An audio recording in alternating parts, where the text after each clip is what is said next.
સૌને મારા જય શ્રી કૃષ્ણ અને થેન્ક યુ આટલા શોર્ટ નોટિસ ઉપર અને અમારી ખુશીમાં સહભાગી થવા બદલ તમારો બધાનો દિલથી આભાર માનું છું. આજે મારા પપ્પાની 60મી વર્ષગાંઠ છે. એમને happy birthday. We love you daddy very very very much.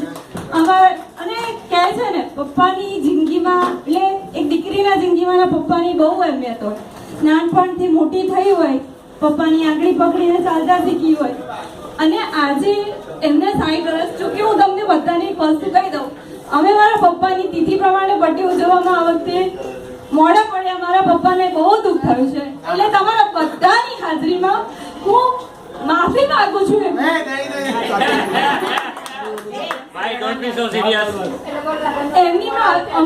એમને બહુ દુઃખ આપ્યું પણ પપ્પા છે એટલે અમને માફ કરી દેશે. બરાબર છે ભાઈ, જૂનું નહીં કાઢવાનું. ચાલો નવું સ્ટાર્ટ કરો. પિતા અને દીકરીનો સંબંધ એવો છે કે જેને ક્યારેય શબ્દોમાં તો લખી જ ના શકાય. અને આ સંબંધ એવો પણ છે કે એની મમ્મીને પણ સમજી ના શકાય. બરાબર છે. પિતા એટલે કહે છે કે નારિયેળ એટલે શું, બહારથી સખત હોય, અંદરથી નરમ હોય અને એનું પાણી મીઠાશ આપે એવું હોય.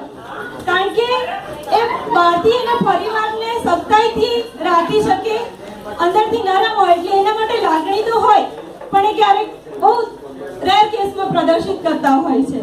મારા પપ્પા પણ નારિયેળ જેવા જ છે. સૂકું નારિયેળ.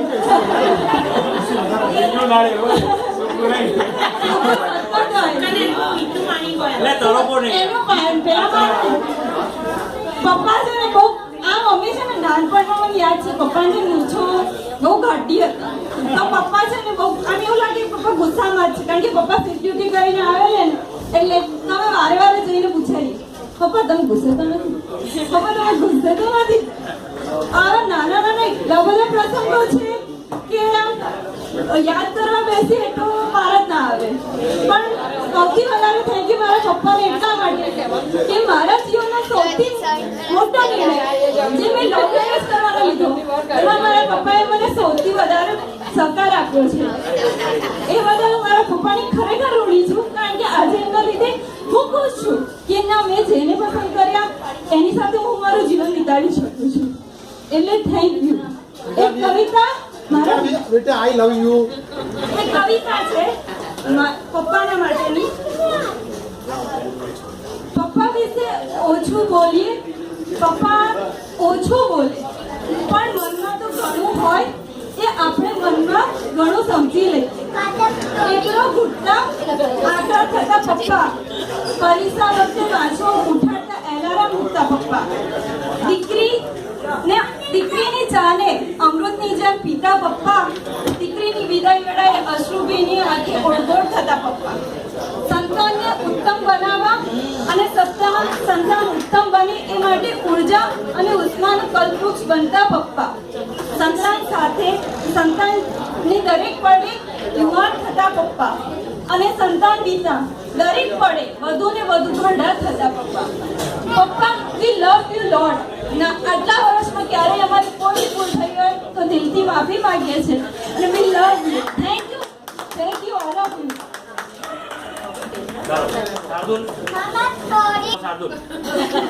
અત્યારે એક રોશની નથી એનું એ પપ્પાને પણ દુઃખ થાય છે, દાદીને પણ દુઃખ થાય છે. પણ મારી આયુષ્યની એક્ઝામ છે એટલે કઠોર ટ્યુશન નહીં આવું એટલું આવીશ. પણ રોશની મને એક મોકલી છે હું એ ટ્રાય કરું છું. મારો વાર આવશે તો મોટો અવાજ આવશે. રોશની નથી એટલે ધીરે બોલે. હજી પણ અસર વર્તાય છે.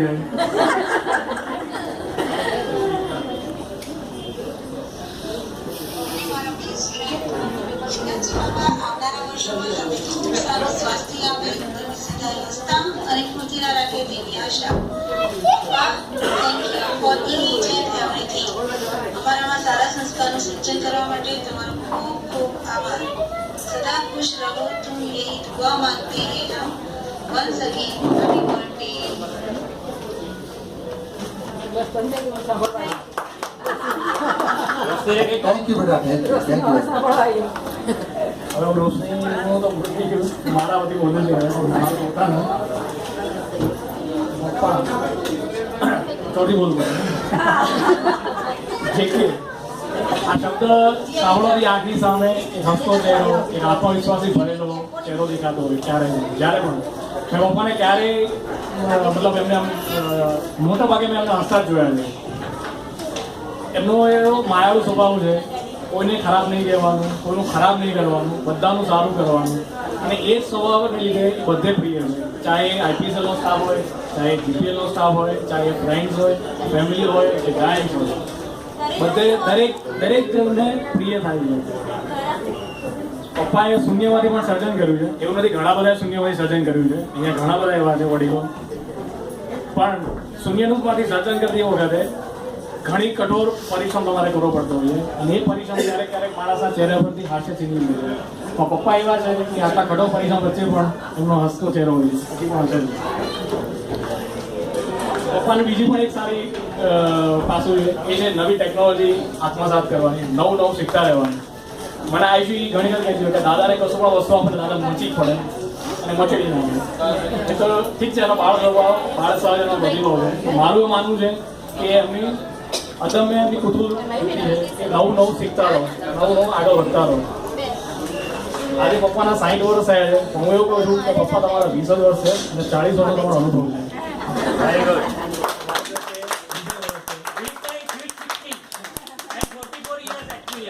એવું પણ આપણે કહીએ કે 16 વર્ષ, પણ આઈ થિંક એ છોકરીઓ માટે 16 વર્ષ, પુરુષો માટે તો બરાબર પુરુષોને 20 વર્ષ. હું માનું છું કે પપ્પા પાસે હજી પણ એ જ નિર્દોષતા છે જે 20 વર્ષે હોય અને 40 વર્ષનો અનુભવ છે. એ સાથે હું વન્સ અગેન હેપી બર્થડે પપ્પા. I love you, Thakor. I love you. સૌને મારા જય શ્રી કૃષ્ણ. આજે મારા વાલા જેકેને 60માં જન્મતિથિ ષષ્ઠી પૂર્તિ દિવસે આપ સર્વ સ્વજનો મારા ભાવભીના આમંત્રણને માન આપી આવ્યા અને મારી આનંદની હેલીમાં સહભાગી થયા એટલે મારા આનંદની હેલી છલકાઈ રહી છે. અમારી 36 વર્ષની મેરેજ લાઈફ પાર્ટનરશિપ છે, એના માટે 2 શબ્દ બોલી રહી, પણ શું બોલવું અને શું ના બોલવું શબ્દ જડતા નથી, અને બોલવા બેસું તો શબ્દ ફૂટતા નથી. એટલા માટે હું કહીશ, તુમે ઓર ક્યા દૂં મેં દિલ કે સિવા તુમકો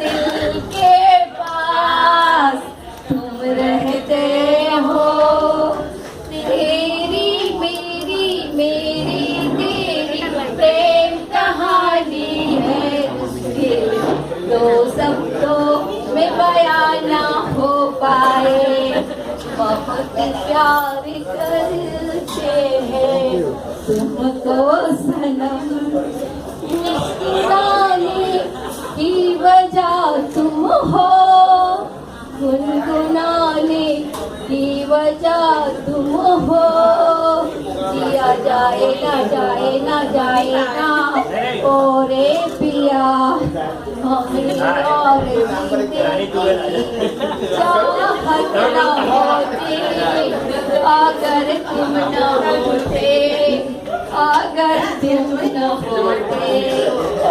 दहलीज पे मेरे दिल की जो रखा है तूने कदम, तेरे नाम पे मेरी जिंदगी लिख दी मेरे हमदम, हाँ सीखा जीना जीना कैसे जीना जीना हो मेरे हमदम, तुझे रब में दिखता है यारा मैं क्या करूं, दिखता है यारा मैं क्या करूं. અંતમાં એવું જ કહીશ, ફક્ત ભગવાન અને મારા પતિ પરમેશ્વર માટે, મુझे प्यार की जिंदगी देने वाले कभी गम न देना खुशी देने वाले,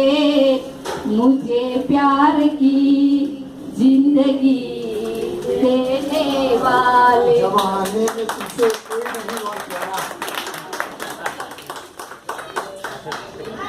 तेरा मेरा साथ रहे, तेरा मेरा साथ रहे, दोपहर छाया है, दिन हो कि रात रहे, तेरा मेरा साथ रहे, तेरा मेरा साथ रहे, दर्द की छाँव हो या धूप का सवेरा है, सब सवारा है मगर साथ बस तेरा है, साथ बस तेरा है, साथ बस तेरा है, जीते जी मरते भी हाथों में हाथ रहे, तेरा मेरा साथ रहे, तेरा मेरा साथ रहे।